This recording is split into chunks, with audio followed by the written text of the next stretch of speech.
Dear students, welcome to seriously zone 99। Students, मैं आप लोगों को आज डू और डज का प्रयोग बहुत ही इंटरेस्टिंग वे में बताने जा रहा हूं, है ना। आप लोग अभी तक क्या करते आए हैं कि टेंस को पढ़ते आए हैं, है ना। जिस शब्द के अंत में, जिस सेंटेंस के अंत में ता है, ती है, ते है लगा रहे, उसको सिंपल प्रेजेंट टेंस कहते हैं, उसमें डू डज का प्रयोग होता है। ये आप रटते रह जाइएगा, लाइफ में आप अंग्रेजी नहीं सीख पाइएगा। एकदम सिंपल ट्रिक मैं आपको बताने जा रहा हूं, ध्यान से सुनिएगा, देखिएगा। एक बार में आपको समझ में नहीं आएगा तो आप मेरा वीडियो देखना छोड़ दीजिएगा। चलिए बताते हैं। सबसे पहले मैं बात करता हूं डू का। डू का प्रयोग कहां करते हैं? तो आप अगर टेंस में जाइएगा तो उसमें पढ़िएगा फर्स्ट पर्सन, सेकंड पर्सन और थर्ड पर्सन प्लूरल नंबर के साथ हम डू का प्रयोग करते हैं, और थर्ड पर्सन सिंगुलर नंबर के साथ डज का करते हैं। लेकिन कौन है फर्स्ट पर्सन, कौन है सेकंड पर्सन, कौन थर्ड पर्सन, ये तो हमें पता ही नहीं है। तो कुछ नहीं करना है, बस एकदम सिंपल सा आपको जानना है कि अगर हम आपसे पूछ रहे हैं, अगर मैं आपसे जानना चाहता हूं, आपके बारे में अगर मैं आपसे कुछ जानना चाहता हूं तो डू का प्रयोग करूंगा, और जब मैं आपसे किसी अन्य व्यक्ति के बारे में जानना चाहता हूं तो डज का प्रयोग करूंगा। समझ गए स्टूडेंट्स? जब मैं आपसे आपके बारे में जानने का प्रयास करूंगा तो मैं डू का प्रयोग करूंगा, और जब मैं आपसे किसी बाहर वाले व्यक्ति के बारे में जानने का प्रयास करूंगा तो डज का प्रयोग करूंगा।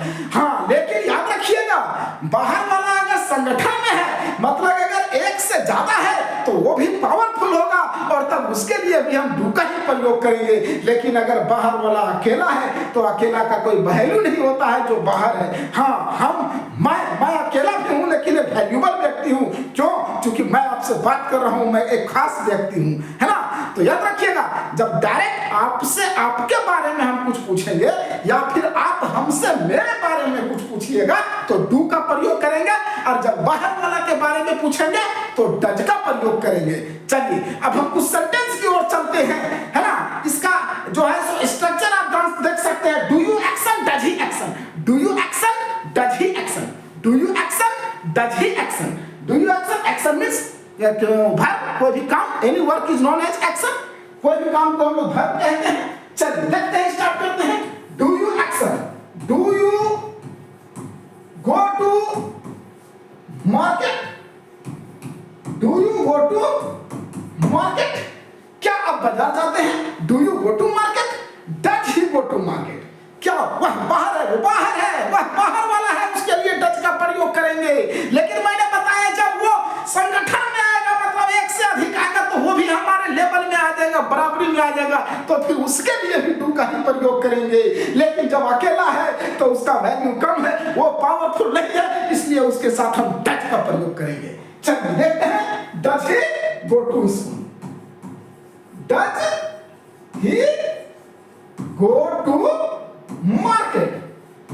क्या वह मार्केट जाता है? Does he go to market. एक तो हो गया, है ना, इंट्रोगेटिव सेंटेंस, जिसको हम लोग बोलते हैं प्रश्न पूछने के लिए डू डज का प्रयोग करते हैं। जब हम किसी व्यक्ति के बारे में जानना चाहते हैं कि वो उस काम को करता है या नहीं, तो उसमें हम लोग डू या डज का प्रयोग करते हैं। अगर डायरेक्ट हम जिस आदमी से पूछ रहे हैं, अगर उसी के बारे में जानना चाहते हैं तो डू का प्रयोग करते हैं, और किसी बाहर वाला व्यक्ति के बारे में जानना चाहते हैं, और अगर बाहर वाला अकेले है तो वहां पे हम लोग डज का प्रयोग करते हैं। लेकिन अगर बाहर वाला के बारे में जानना चाहते हैं और अगर वो भी बाहर वाला एक से ज्यादा है, मतलब पावरफुल है, तो फिर उसके लिए भी हम डू का ही प्रयोग करेंगे। ठीक है, चलिए देखते हैं। जैसे does he go to market, क्या वह बाजार जाता है? Does Ram go to market, क्या राम बाजार जाता है?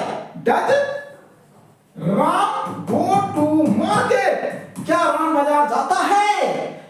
अब एक से हम बनाए, जब वो ज्यादा रहेगा, मतलब क्या वे लोग बाजार जाते हैं, तो वे लोग मतलब एक से ज्यादा लोगों को बता रहा है, मतलब वो भी हमारे पावर में आ गया। वो भी, क्योंकि आप देखे होंगे, मान लीजिए अगर एक आदमी कोई आता है आपके घर पे भिखारी, तो उसको आप कोई इज्जत नहीं करते हैं। लेकिन जब कोई चंदा मांगने आता है तो वो लोग समूह में आते हैं, तो उसको आप इज्जत करते हैं, उतना ही इज्जत करते हैं जितना इज्जत आप अपने आप को देते हैं, उसी प्रकार से उसको भी इज्जत करते हैं। तो वहां पे जब इज्जतदार हो गया, जब वो पावर में आ गया, तो वहां पे डू का प्रयोग करेंगे।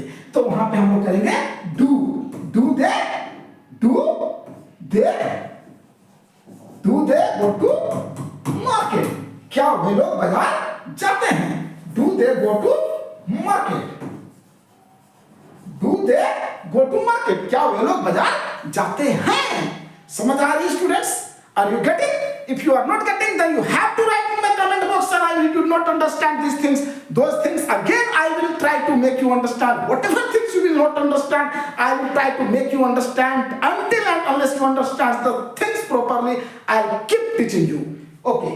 Now, अब हम लोग देखते हैं, ये हम लोग देख लिए सिंपली जो है सो आपका किसमें प्रश्न पूछने के लिए जनरल अगर हम किसी के बारे में जानना चाहते हैं कि वो उस काम को करता है या नहीं करता है, तो वहां पे हम लोग डू या डज का प्रयोग करते हैं। डू का आप देख लिए, जब कोई खास होता है मतलब जब हम आपसे बात कर रहे हैं और आप ही के बारे में बात कर रहे हैं, आप ही के बारे में पूछ रहे हैं, तो डू का प्रयोग करेंगे। और कोई बाहर वाला सिंगल व्यक्ति के बारे में पूछ रहे, बाहर वाला कोई गिरा पड़ा व्यक्ति है, कहीं बाहर में पड़ा हुआ है, तो उसके लिए डज का प्रयोग करेंगे। लेकिन फिर आप याद रखिएगा, बाहर वाला जब संगठन में आएगा मतलब एक से ज्यादा रहेगा तो वो भी पावरफुल हो जाएगा, उसको हम लोग नेग्लेक्ट नहीं कर पाएंगे, तो वहां पे फिर हम डू का प्रयोग कर देंगे, है ना।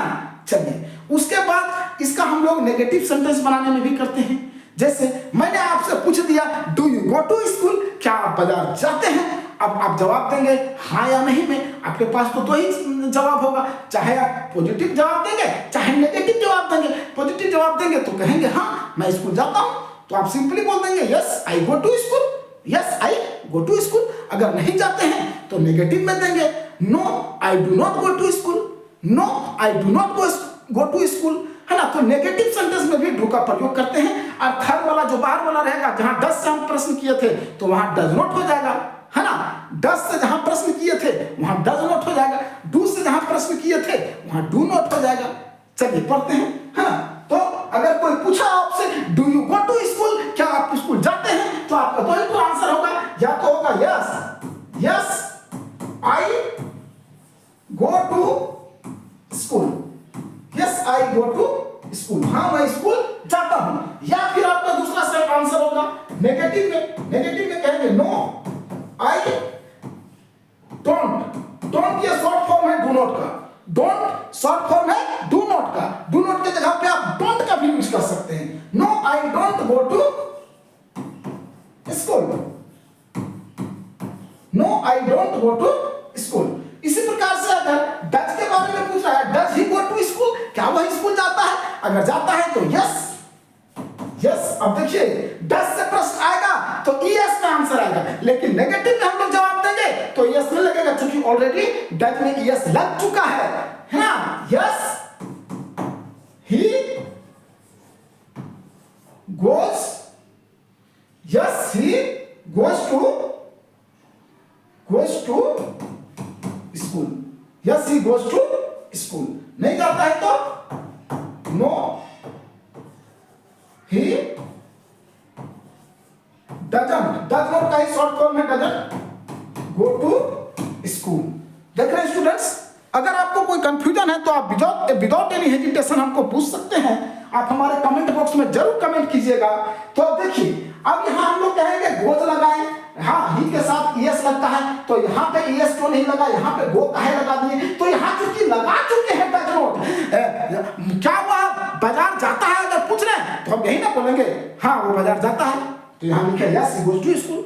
और अगर कहेंगे नहीं वो बाजार नहीं जाता है तो no he does not go to school.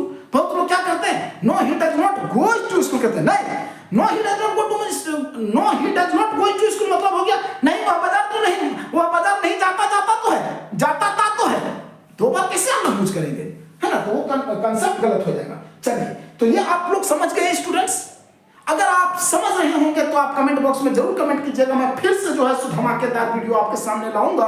आज मैं ये सिर्फ आपको इंट्रोडक्शन क्लास दे रहा हूँ, आपको मैं दिखा रहा हूँ कि कैसे अंग्रेजी एकदम आप आसानी से सीख सकते हैं। How you can learn English very easily. English is very easy, only you need to know the structures. Only I think about 100 or 150 structures are there. If you know these structures, a day will come when you will start speaking English very fluently, my students.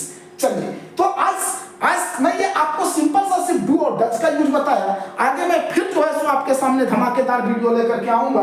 तो students आप मुझे comment box में जरूर comment कीजिएगा आपको ये do और does का प्रयोग समझ में आया या नहीं। आज का मैं ये वीडियो यही समाप्त करता हूँ। धन्यवाद।